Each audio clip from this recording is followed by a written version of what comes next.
ang mga kwento ng pag-ibig, kwento ng buhay at kwento ng pag-asa dito sa Barangay Love Stories. Love Stories.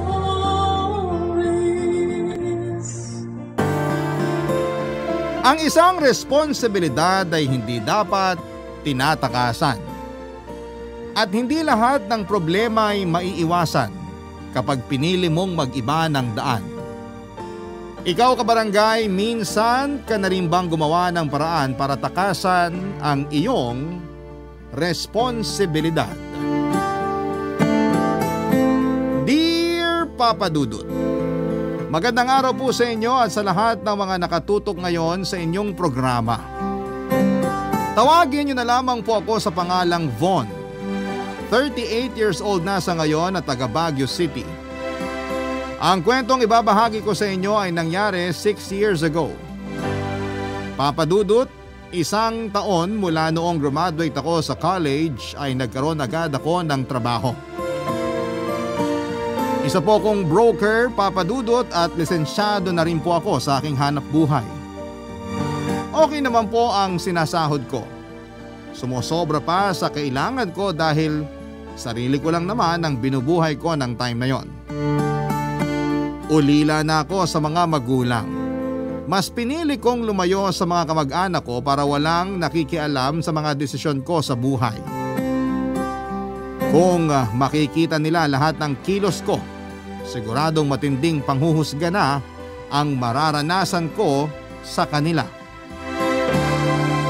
Papa Dudut, ako yung tipo ng lalaki na hindi nakokontento sa isang babae. Wala pa akong nakarelasyon na tumagal ng 3 buwan. Lahat kung hindi isa ay 2 hanggang ilang buwan lang. Wala pa kasi sa isipan ko ang magpakasal at bumuo ng sariling pamilya. Naging bisyo ko na ang pag-inom at pakikipagsiping sa kung sino-sinong babae. Ang pinagkaiba ko lang siguro sa ibang lalaki ay hindi ko na kailangang pumick up ng babae sa kalye. Dahil sa lahat ng bar na napuntahan ko, babae na mismo ang lumalapit sa akin. Hindi naman ako yung tipo na sobrang gwapo, pero sabi nila ay malakas daw ang dating ko. Halos gabi-gabi akong may pinupuntahang party, Papa Dudut. At isa na nga doon yung pinaka-wild na napuntahan ko sa buong buhay ko. Hindi ko na lang babanggitin kung saan ginanap yon at kung ano ang ginawa namin, pero katuwaan lang naman ang lahat.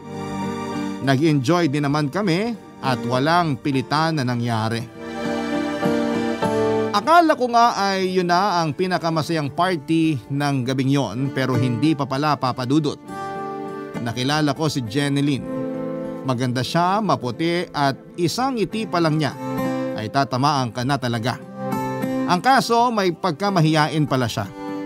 Pero dahil sanay na ako sa mga babae ay nakuha ko kaagad ang loob niya. Hindi siya nakatanggi noong inaya ko siya sa kwarto ko. Pero ang hindi niya alam ay parte lang talaga yon ng pustahan naming magkakaibigan ng gabing yon, Papa Dudut.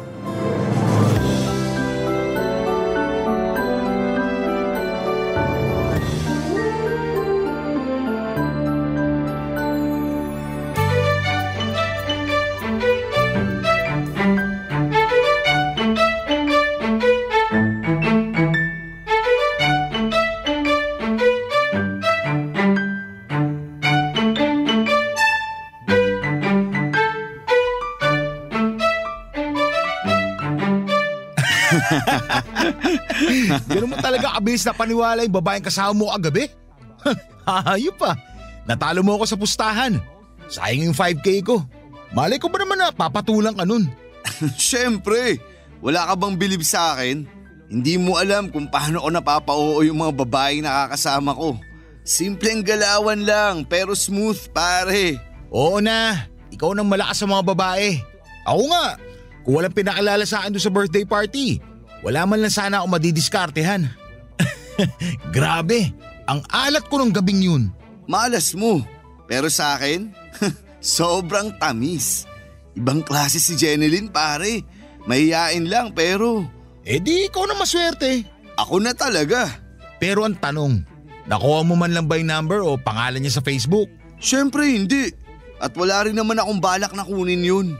Kapag one night stand lang pare, wala na dapat kasunod. Ano yun? Tatawagan ko siya for cuddle nights? Baduy naman nun. Sabi mo kasi maganda naman. Hindi ba siya yung tipong pwede mong i-date o maging girlfriend? Girlfriend?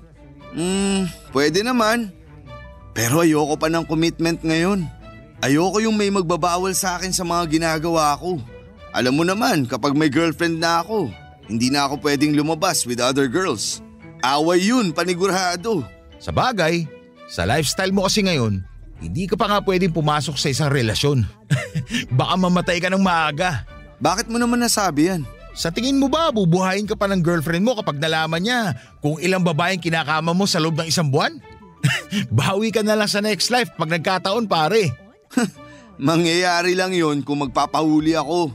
Sa tinik kong to, malabo yung sinasabi mo. Kaya nga tama lang na huwag ka na muna mag-girlfriend. Kawawa lang siya sa'yo.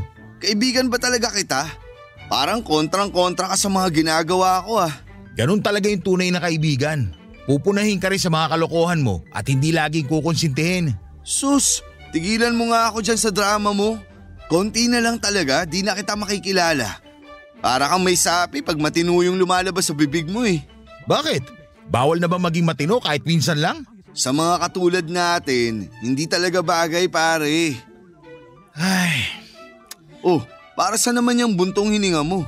Patawa-tawa lang ako pare, pero may malaking problema talaga ako. Ha? Anong problema? Saan na kanina mo pa sinabi? Pare, nakabuntis ako. Anak ng, di nga. Sira ulo, wag mo akong binibiro ah. Akala ko pa naman baog ka. Hoy, hindi ako baog. Saka hindi ako nagbibiro. Nakabuntis nga ako. Sa itsura mong yan? Langya, totoo nga. Teka, kala ko ba maingat ka? Akala ko nga rin eh. Pero pare, pag minalas ka, may mabubuo talaga. Para sa'yo, malas ang mga baby? Eh di malas ka rin pala nung pinanganak ka. Buisit ka naman pare. Seryoso ko, ano ba? Oh, chill. Hindi tayo magkaaway dito. Ay, sino ba kasi yung nabuntis mo? Kaibigan ko. Yun lang pare, yari ka. Wala ka nang kawala dyan. Nanakot ka pa. Sus, pupusta ako. Hindi papayag yung kaibigan mo na hindi mo siya pananagutan. Paano mo nasabi? Pala desisyon ka rin eh. Eh di kausapin mo nang malaman mo kung ano yung sinasabi ko. Ayoko. Bakit, naduduwag ka? Di ako duwag. Hindi ko lang alam kung paano siya haharapin. Ay, malaking problema yan sa'yo pare. Sana mangyari din to sa'yo para mamroblema ka rin. Hindi yun mangyayari. Saka kung sakali mang makabuntis ako, hindi ko siya pananagutan. Kahit lumud pa siya sa harapan ko. Papadudot, dinaan ko na lamang sa tawa ang pinag-usapan namin ni Jairon. Pero ang totoo ay medyo kabado na rin ako noon. Sakaling mangyari din sa akin ang mga bagay na yon.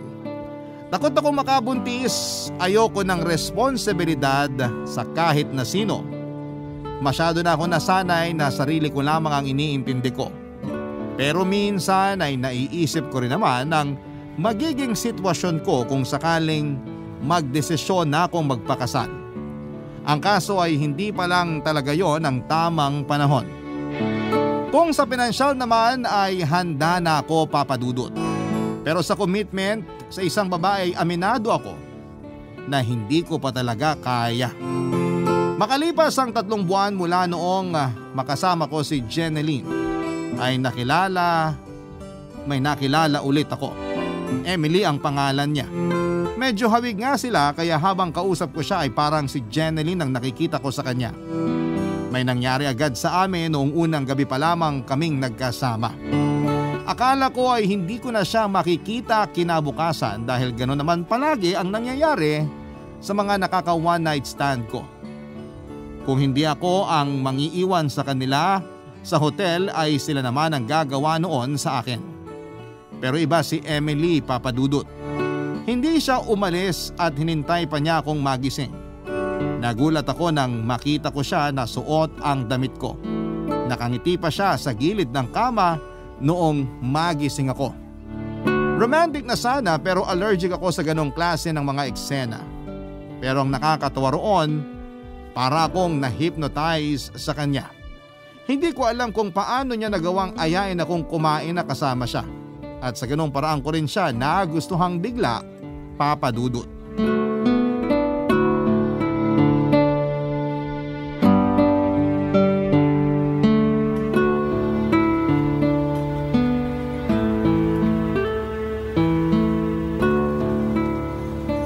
Bakit hindi mo ginagalaw yung pagkain mo?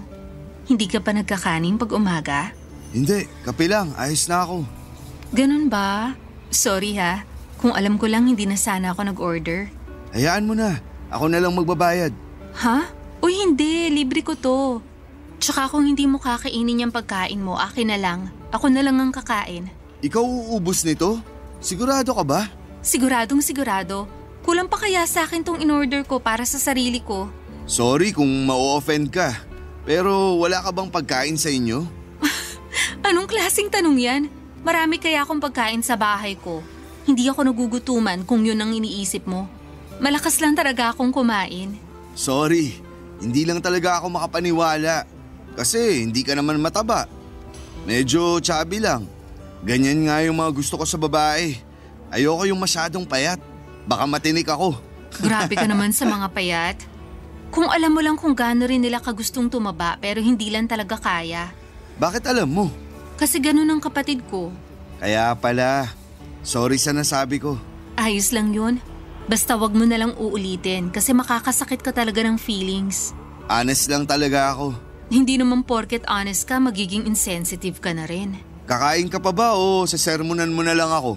Kakain pero… Kumain ka na. Wag na natin pag-usapan yung honesty ko. Kasi di ko rin naman yun ina-apply sa ibang bagay. In short, sinungaling ka. Minsan lang. Sinungaling ka pa rin. Sige na, oo na. Sana ganyan ka lagi. Laging ano? Yung lagi ka nakatawa. Nakikita ko kasi sa mga mata mo na may pinagdaraanan ka rin. Parang ako. Pero hindi kita tatanungin tungkol doon. Sigurado ako na ayaw mo rin namang pag-usapan. Tama, ayoko nga pag-usapan. Ikaw, ayaw mo rin pag-usapan yung personal life mo? Ayoko no, pareho lang tayo. Nandito ako para huminga sa lahat kaya ayokong dalhin pa yun dito. Gusto ko magpagpag ng stress, ng lungkot. Lahat. Gusto ko lang naman ng peace of mind at 5 million pesos. Seryoso ba yan? Siyempre, pero imposible naman yung 5 million, di ba? Kahit sa akin, imposible rin yan eh. Anong oras ka nga pala uuwi? Hatid na kita. Sira ka ba? Hindi nga ako nagkwento sa'yo ng personal life ko tapos ihahatid mo ko? Eh di nalaman mo na address ko nun. Oo nga naman. Pero, pwede ko bang makuha number mo? Hindi rin. Sige na. O kaya kung ayaw mo ibigay, yung number ko na lang kunin mo. Sige. Thank you. Yun lang, nagpapasalamat ka na? Gusto kasi kita makita ulit. Sana makalabas tayo kapag free ka. Pag-iisipan ko, Von. Ay, parang ayoko pang umuwi ka eh. Bakit? Wala lang. Gusto ko lang na makasama ka pa. Parang ang bagal ng oras pag ikaw yung kasama ko eh. Saka parang ang gaan lang ng lahat. Isa lang naman yung kailangan mong gawin para makasama mo pa ako ng matagal eh. Ano yun? Simple lang. Ligawan mo ko.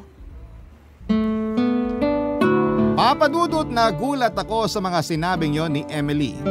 Mukhang mahiyain kasi siya kaya hindi ko inaasahan na sa kanya pa mismo manggagaling yon. Hindi ako nakasagot sa mga sinabi niya kaya dinaan na lamang niya yon sa pagbibiro. Nang matapos ang kwentuhan namin, parang bigla akong nakaramdam ng lungkot. Hindi ko kasi alam kung makakausap ko pang muli si Emily. Nakadepende na sa kanya kung magkikita pa kami o hindi na. Lumipas ang isang buong linggo na walang paramdam si Emily, Papadudot. Naisip ko noon na baka hindi talaga siya interesado na mas kilalanin pa ako. Hindi na ako umasa pa.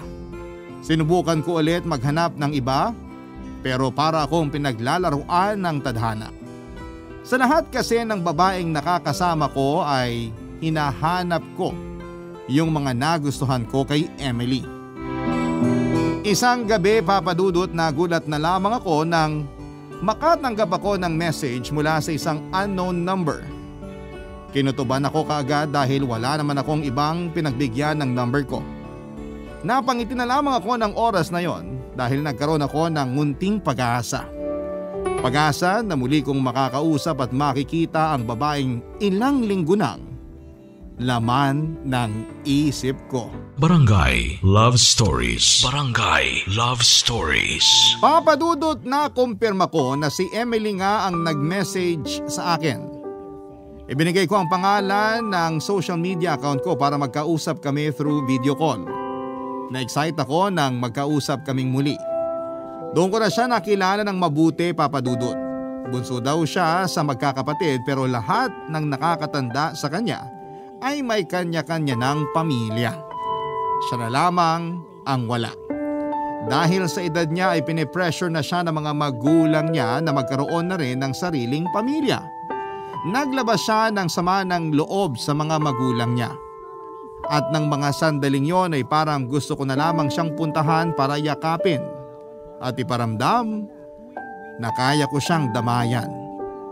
Hindi ko maintindihan kung bakit gano'n na lamang kalambot ang puso ko pagdating sa kanya. Papa Dudut, tuluyan na ngang nahulog ang loob ko kay Emily. Niligawan ko siya noong sinagot niya ako ay ipinakilala na niya ako sa mga magulang niya. Hindi ko akalain na kaya ko naman palang magpakatino. Hindi ko na in-entertain yung mga babaeng katulad ng mga sinasama ko sa isang gabi na kung saan para maglaro lang. Nakontento na ako sa kanya. Inulan ako ng panunukso mula kay Jairon noong malaman niya na kami na ni Emily at nagbabalak na rin kaming magpakasal. Hindi pa ako handa roon pero noong may nangyari sa amin, hindi pumayag ang mga magulang niya na hindi pa kami magpapakasal. Ayaw kasi nila na mabuntis ang anak nila nang hindi pa man lang ikinakasal sa simbahan. Kaya naman noong first anniversary namin ay ikinasal na kami ni Emily.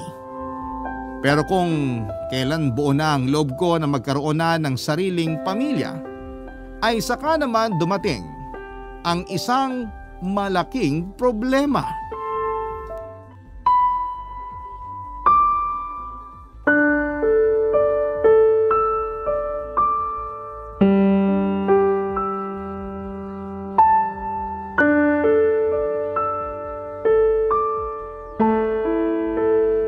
Paano mo nalaman tong address ko? At anong kailangan mo sa akin? May kailangan kang malaman. Jenilyn, pwede ba? Ang tagal na nung huli kitang nakita. Bakit ba nagpakita ka sa akin ngayon? Pwede bang makinig ka muna? Hindi. Kung gusto mo lang na makipagrelasyon sa akin, hindi na pwede. May asawa na ako. Wala akong pakialam kung may asawa ka na. Mas mahalaga yung sasabihin ko. Bakit kasi hindi mo pa diretsahin? Hihintayin mo pang maubos yung pasensya ko bago mo sabihin yung sadya mo sa akin. May anak tayo. Hunter ang pangalan niya. Ano? Seryoso ka ba? At bakit naman ako magbibiro sa ganitong bagay? Hindi ako nagbibiro, Von. May batang nabuo nung gabing may nangyari sa atin. Ano naman kung meron? Hindi ko na problema yan. Tatanga-tanga ka kasi. Alam mo namang malandi ka pero hindi ka gumagamit ng proteksyon. Wow! Kung makapagsalita ka, parang kasalanan ko lang yung nangyari. Pues para sa kaalaman mo, hindi ka rin gumamit ng proteksyon noon. Hindi mo na naisip kasi gigil na gigil ka na. Tumigil ka na. Huwag mo na nga ipaalala sa akin yun. Bakit hindi? Nagkaanak ka nga sa akin. Fine. Sabihin na nating may anak nga tayo. Anong gusto mong gawin ko? Panagutan ka. Sinabi ko na kanina. May asawa na ako, kaya hindi ko na problema yan. Hindi mo kailangan panagutan kasi may boyfriend na ako. Ang gusto ko lang, kunin mo yung bata. Ikaw yung ama niya kaya dapat lang na nasa iyo naman siya. Ilang taon na rin ako yung sumalo ng responsibilidad mo bilang ama niya. Kaya ngayong malaki na siya, ikaw naman yung kumupkup sa kanya, no? Sira ulo ka ba? Anong tingin mo dun sa bata, aso? Basta mo nalang pinapamigay. Hindi ko siya pinapamigay. Ikaw yung tatay niya. Hindi ba tama lang naman na ikaw naman yung mag-alaga sa kanya? Hindi na siya pwede sa akin. Hindi siya tanggap ng boyfriend ko. Please, Von. Kunin mo na yung anak mo. So ngayon anak ko na lang. Kunin mo na lang siya. Tutulong ako sa mga gastusin niya at dadalawin ko rin naman. Kailangan ko lang talaga na mapag-iiwanan sa kanya kaya please, pumayag ka na. Hindi nga pwede. Hindi to pwede malaman ng asawa ko. Gawan mo na lang ng paraan. Basta hindi na siya pwede sa akin. Hindi ka ba nakakaintindi? Ikaw yung hindi nakakaintindi. Hindi na siya pwede magtagal sa akin kasi hindi magtatagal, malalaman na ng boyfriend ko na hindi ko talaga siya pamangkin. Pinakilala mo na palang pamangkin mo eh. Bakit hindi mo pa panindigan? Nagdududa na sa akin yung boyfriend ko. Gusto na niya magkaanak kami pero hindi pa ako pumapayag. Hindi pa pwede hanggat hindi ko pa nabibigay sa'yo yung anak mo. Gusto ng boyfriend ko na ibalik ko na si Hunter sa magulang niya. Magulang lang niya? Eh ikaw din naman yun. Kaya mo nang gawa ng paraan niya nang hindi nalalaman ng boyfriend mo. Huwag mo na akong idamay. Hindi nga ako sigurado kung sa akin ba talaga yung batang sinasabi mo. Gusto mo pa bang magpa-paternity test kayo? Hindi ako magdadalawang isip kasi sigurado na ako sa magiging resulta. Hindi na kailangan. Hindi ako magsasaya ng oras para dyan sa walang kwenta mong sinasabi. Hindi ako papayag na hindi mo kukunin yung anak mo. Sinong tinakot mo? Von naman, please! Kahit ano pang sabihin mo, hindi ko kukunin yung bata sa'yo. Ay, kung gusto mo siyang ibigay sa akin, sana noon pa. Nung wala pa akong asawa. Hindi yung ngayon ka nang gugulo kung kailan inaayos ko na yung buhay ko. Napaka-selfish mo naman. Dahil lang kasal ka na, ako na dapat yung magdusa sa sitwasyon na tayong dalawa naman yung nagsimula. Ayoko nang makipag-usap sa'yo. Umalis ka na habang wala pa yung asawa ko. At please lang, wag ka nang magpapakita ulit sa akin. Papadudot bigla akong nanghina noong nalaman ko na nagkaroon pala ako ng anak kay Jeneline. Kahit na hindi pa naman napapatunayan na ako nga ang ama ng bata ay natakot ako na baka totoo nga ang sinasabi ni Jeneline. Malaking problema yon kapag nagkataon. Kahit gaano kabait si Emily ay ayaw na ayaw niyang niloloko siya. Kahit pa sabihin ko na nauna pa yung nangyari sa amin ni Jeneline, bago naging kami ay mahirap pa rin tanggapin sa part niya na makakasama niya sa isang bahay ang anak ko sa ibang babae. Gulong-gulo na ako noon, Papadudot. Idinaan ko na lamang sa inom ang lahat kaya minsan ay nagtatalo na rin kami ni Emily. Alam kong ako naman yung mali pero hindi ko yon matanggap sa sarili ko. Okay na dapat ang lahat, maayos na yung buhay ko tapos bigla pang sumingit si Jeneline sa eksena. Dumagdag pa sa iniisip ko noon ang kagustuhan ni Emily na magkaroon na kami ng sariling anak. Pinagbigyan ko naman siya at pinaghandaan na rin naming mag-asawa ang future ng magiging anak namin. Pero kahit na anong focus ang gawin ko sa pagbuo ng sarili kong pamilya, ganon din naman si Jeneline sa panggugulo sa akin, Papadudot.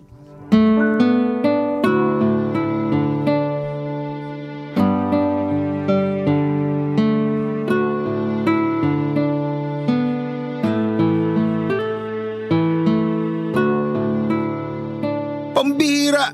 Di nga! Nagkaanak ka talaga doon sa Jeneline na yon? Buisit, huwag mo nga akong tawanan. O ngayon, pikon na pikon ka sa akin. Samantalang nung ako'y nakabuntis, pinagkamala mo pa akong baog. Alam mo, kalalaki mong tao ang drama-drama mo. Dinamdam mo talaga yun? Siyempre hindi. Buti naman. Hindi pa ako handang umatendang burol mo sakaling di mo na kaya yung mga sinasabi ko. Kung biruin din kaya kita na hindi pa ako handa maging ninong sa binyag ng anak mo kay Jeneline. Sira ulo. O hindi napikon ka. Huwag mo kasi akong simulan. Kasi kayang-kaya na kitang durugin sa asaran ngayon. Pero seryoso pare, ano nang plano mo? Wala. Bakit ko pa poproblemahin yung bata na kay Jeneline na nga? Paano kung sa kakaiwas mo sa kanya si Emily lapitan niya? Tapos ka ron pare. Hindi ko alam kung anong magagawa ko kay Jeneline kapag ginawa niya yun. Hindi niya pwedeng idamay si Emily sa problema namin. Namin? So tinatanggap mo na nga na may anak ka kay Jeneline? Proud father ka na ba? Kung anak ko siya kay Emily, oo. Baka ipagsigawan ko pa sa buong Baguio City na may anak na kaming dalawa.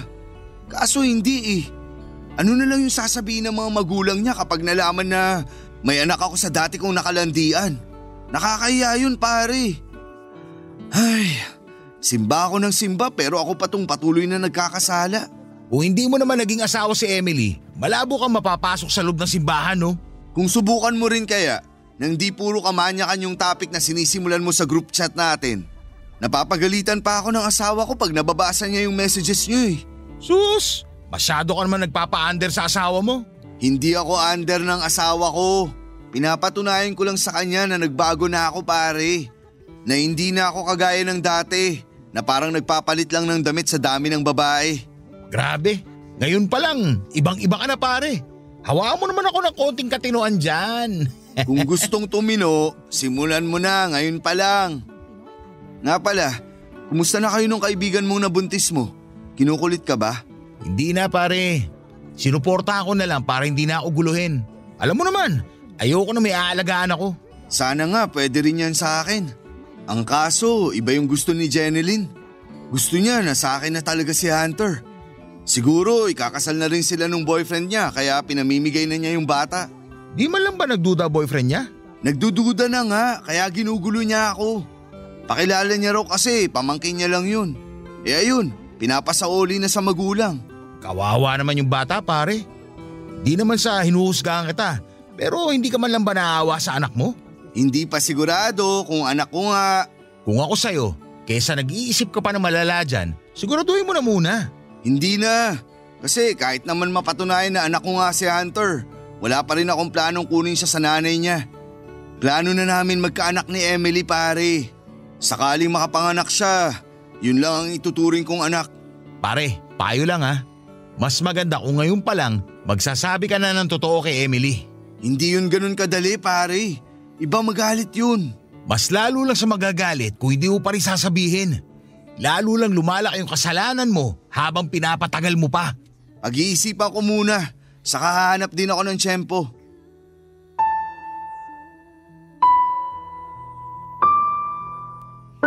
Papa Dudut, ilang araw kong pinag-isipan kung paano sasabihin kay Emily ang tungkol kay Hunter. Patuloy pa rin kasi ang pangungulit sa akin ni Jeneline. Yung huling message niya ay ibinigay niya ang address ng bahay na tinutuluyan nila ng anak namin. May pagkakataon na naisip ko silang puntahan para makita ang bata pero naisip ko rin na baka umasa lamang si Jeneline kapag ginawa ko yon. Kaya hanggat hindi pa kami nag-uusap ng asawa ko ay wala muna akong ginawa. Tuwing sinusubukan kong buksan ang usapan tungkol doon ay lagi namang naisisingit ng asawa ko ang tungkol sa pagkakaroon namin ng sariling anak. Excited na siyang magkaroon kami ng sariling anak para daw may sasalubong na sa amin sa pag-uwi mula sa trabaho. Habang tumatagal, ang hindi ko pagsasabi kay Emily ng problema ay mas lalo akong nahihirapan. Papa Dudut, hanggang isang araw ay nagulat na lamang ako nang tumigil na sa pangungulit sa akin si Jeneline.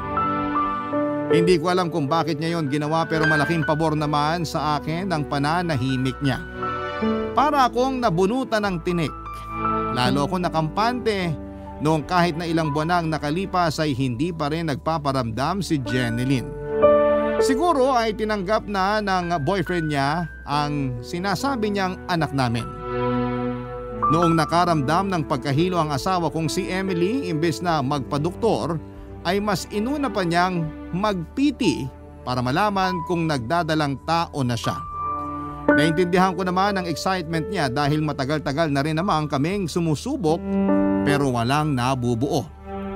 Negative ang resulta ng pregnancy test. Noong nagpa-check up siya ay nalaman namin na low blood pala si Emily kaya siya nakakaramdam ng pagkahilo. Sinamantala na rin namin ang pagkakataong yon na magpatingin kung sino sa amin ang may problema. Kaya naman hindi kami makabuo. Sa isip-isip ko ay imposibleng ako yon. Kung totoong anak ko nga si Hunter, Papa Dudut. Barangay Love Stories. Barangay Love Stories. Papa Dudut, matapos naming magpatingin sa doktor, hindi ko alam kung paano pagagaanin ang kalooban ni Emily nang makumpirma namin na siya ang may problema. kung bakit hindi kami magkaanak. Halos gabi-gabi siyang umiiyak at sinisisi niya ang sarili niya kahit na wala namang may gusto sa mga nangyari. Sa mga pagkakataong yon ay hindi ko siya iniwanan. Hindi ko alam pero hindi naman ako nadismaya noong nalaman kong baog siya. Yon ay kahit gustong gusto ko nang magkaanak kaming dalawa.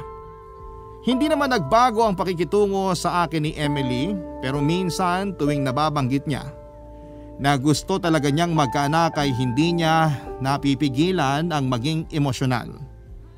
Naawa ako sa kanya at sinasuggest ko na rin na mag-ampon na lamang kami pero hindi niya gusto ang ideyang yon. Pag-iisipan niya raw muna. Hindi ko naman siya kinulit at sinabi ko naman sa kanya na walang kaso sa akin kung hindi niya ako mabibigyan ng anak. Masaya naman ako na kami lamang ang magkasama pero may isang gabi na biglang pumasok sa isipan ko si Hunter. At doon na nga ako nagka-interes na makita ang bata. Pinuntahan ko ang address na ibinigay ni Jeneline. Akala ko ay magiging madali na lang sa akin ang lahat. Pero noong unang punta ko roon ay pinagtabuyan ako ni Jeneline at sinabing hindi ko na pwedeng makita pa si Hunter. Pero papadudod sinubok ulit ako at ganito po ang nangyari.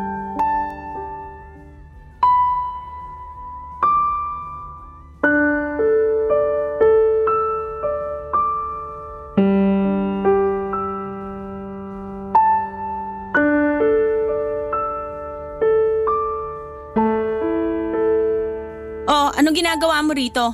Gusto ko lang naman makita si Hunter. Huwag mo naman ipagdamot sa akin yung anak ko. So ngayon anak mo na siya. Nakalimutan mo na ba yung sinabi mo nung nagmamakaawa ako sa'yo? Alam ko kung ano yung mga sinabi ko. Sorry, okay? Ano bang pwede kong gawin para makita ko si Hunter? Pag-usapan natin. Ayoko na makipag-usap sa'yo. Umuwi ka na. Hindi ako uuwi hanggat hindi ko siya nakikita. Sige na naman, Jeneline. Aaminin ko, napakasama akong tao at napakawalang kwenta kong ama nung hindi ko tinanggap bilang anak si Hunter. Pero pinagsisisihan ko na yun ngayon. Huli na para magsisi ka kasi nagbago na yung isip ko. Hindi ko na ibibigay sa'yo si Hunter at hindi na rin niya kailangang malaman na ikaw yung tatay niya. Jeneline, please naman oh. Kahit ipakita mo lang sa akin yung anak ko. Huwag mo nang ulit-ulitin yung salitang anak ko kasi hindi bagay sa'yo. Hindi bagay sa isang lalaking takot sa responsibilidad. Saka ano bang pumasok dyan sa kukote mo? Ilang buwan na rin nung magkausap tayo tapos ngayon ka palang lalapit sa akin?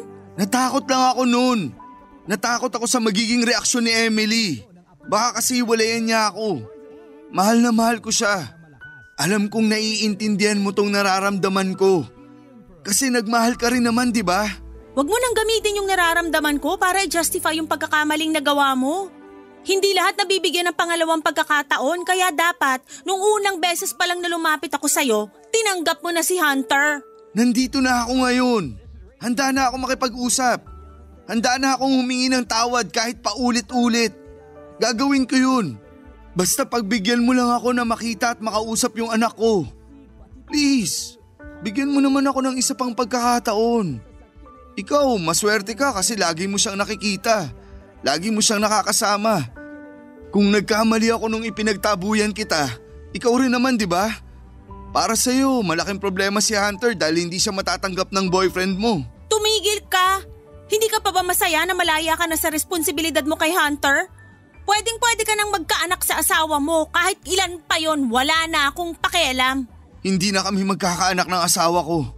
Ha? Ano? Baog si Emily. Nakita ko kung gaano siya kalungkot nung nalaman niya na hindi niya ako kayang bigyan ng anak. Ah, ganon. Kaya ba nandito ka ngayon para kunin si Hunter?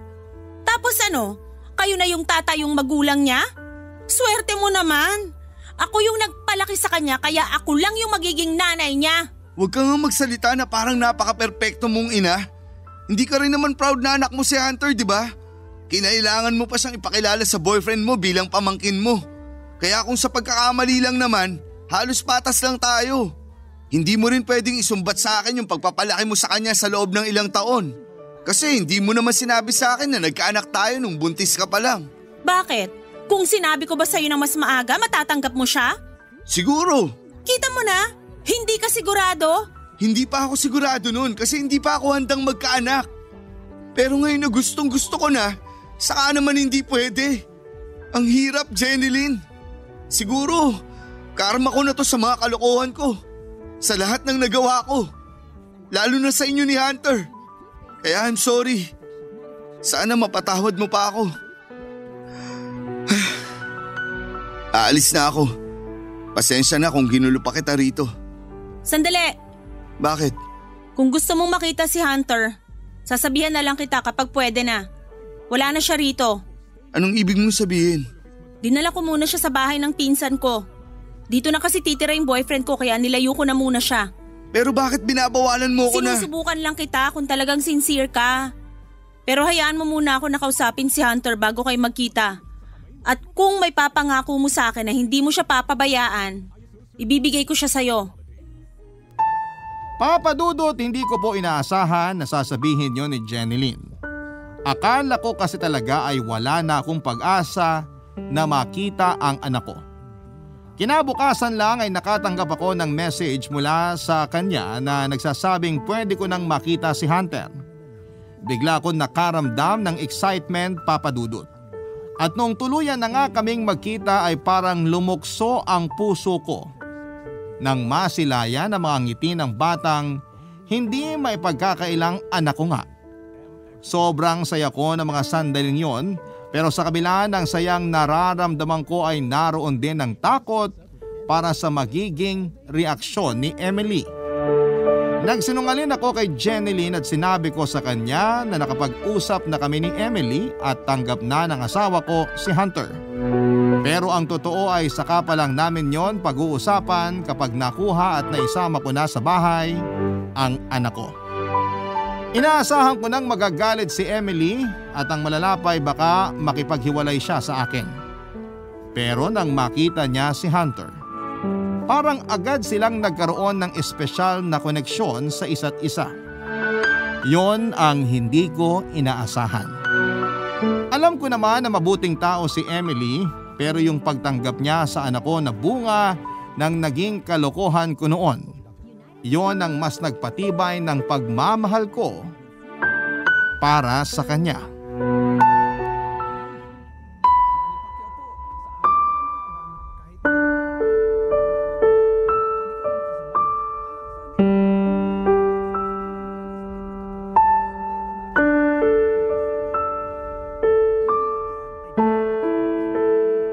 Han, hindi ka ba talaga galit? Galit saan? Sa pagdadala ko rito kay Hunter. Anak ko siya sa ibang babae, kay Jenilyn. O tapos? Han naman, mas gusto ko pang magalit ka sa akin kaysa ganyang ka sumagot. Sinasabi mo na hindi ka galit pero iba naman yung nararamdaman ko. Kailangan ko pa bang sabihing nasaktan ako? Sabi mo nga nagkaanak ka sa ibang babae, Von. Tapos anong gusto mo? Okay na okay lang sa akin yon? Na hindi na lang ako magrereklamo kasi hindi naman kita mabigyan ng anak, ganun ba? Han, hindi. Gusto ko lang marinig kung ano yung gusto mong sabihin. Kung magagalit ka sa akin, harapin ko naman eh. Hihingi ako ng tawad. Kailan mo pa alam na may anak ka sa ibang babae? Ilang buwan na rin mula nung nalaman ko. Aaminin ko, hindi ko tinanggap si Hunter nung una. Kakakasal lang natin noon at ayaw kong masira yung pagsasama natin ng dahil lang sa naging kalokohan ko noon. Ayoko magalit ka sa akin. At sa tingin mo hindi ako magagalit sa'yo ngayon kasi finally, natauhan ka na at magpapakaama ka na sa anak mo. I'm sorry. Sorry, Han. Hindi ko talaga alam na nagkaanak kami ni Jenilyn. Hindi naman siya nagparamdam after nung may nangyari sa amin. Taon na yung lumipas bago niya sinabi na may anak kami. At kasal na tayo. Nakakatawa, no? Ang galing lang nung timing. Nalaman mo na hindi kita kayang bigyan ng anak. Tapos dumating sa buhay mo si Hunter. Napaka-perfect ng sitwasyon para sa iyo. But not for me, kasi nasasaktan ako. Hindi dahil may anak ka sa Jenilyn na yun, kundi dahil yung kaisa-isang silbi ko bilang asawa. Wala rin naman pala. Failure na nga ako sa parents ko. Failure pa rin ako pagdating sa relasyon natin. Wala akong kwenta. Han, ano ka ba? Huwag kang mag-isip ng ganyan. Hindi ka failure. Blessing ka sa buhay ko. Sapat ka na sa akin. Bonus na nga lang na dumating pa sa atin si Hunter eh. Pamilya na tayo kaya wag mo nang isipin na wala kang silbi. Kasi sa totoo lang, sobrang lungkot ng buhay ko kung wala ka. Baka hanggang ngayon, magulo pa rin yung buhay ko kung hindi ikaw yung naging asawa ko. Ikaw pa rin naman yung umahis sa buhay mo. Desisyon mo pa rin yun. Pero malaki yung naging parte mo. Sorry, Han. Hindi ko lang talaga maiwasan maging emosyonal. Kasi alam mo naman na gustong-gusto ko talaga maging mommy, di ba? Yung sa akin mismo galing. Pero wala eh. Hindi na mangyayari yon kaya dapat tanggapin ko na lang na nakatadhana ako maging ina ng ibang bata.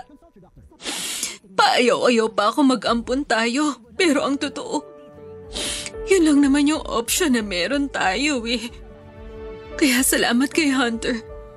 Kasi dumating siya sa buhay natin. Hindi man siya nanggaling sa akin pero dugot laman mo naman siya kaya masaya na rin ako. Ay, salamat Han. Hindi mo alam kung paano mo napagaan tong nararamdaman ko ngayon. Nakahinga ako ng maluwag.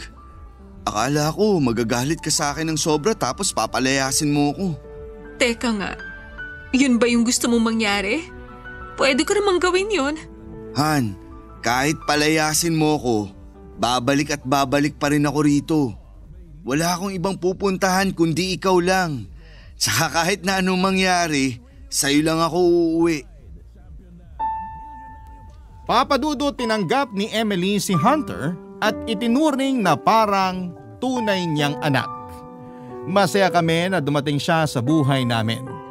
Hindi man kami pinalad na magkaroon ng sarili naming anak. May isang makulit at malambing na bata naman na sumasalubong tuwing umuuwi kami. Noong nabalitaan ko na ikakasal na si Jeneline ay tinanong ko siya kung may balak pa siyang kunin si Hunter pero buo na raw ang desisyon niya. May balak na kasi siyang sumama sa boyfriend niya sa Australia at doon na siya titira.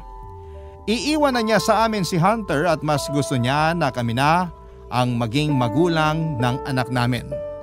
Pumayag naman si Emily pero personal niyang kinausap si Jeneline para makasigurado na hindi na talaga babawiin sa amin ang bata. Nagkasundo naman kaming tatlo. Inasikaso naming lahat ng kailangan para maging legal ang pagkupkup namin kay Hunter bago pa man umalis si Jeneline. Sa ngayon, Papadudot ay nag-aaral na sa elementarya ang anak naming si Hunter. Hindi nagbago ang pakikitungo sa kanya ng asawa ko at itinuring talaga siya na parang tunay nitong anak.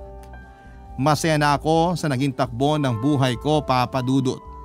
Mula sa pagiging playboy, ngayon ay isa na akong responsableng ama. Hanggang dito na lamang po ang aking kwento at maraming salamat, Papadudot.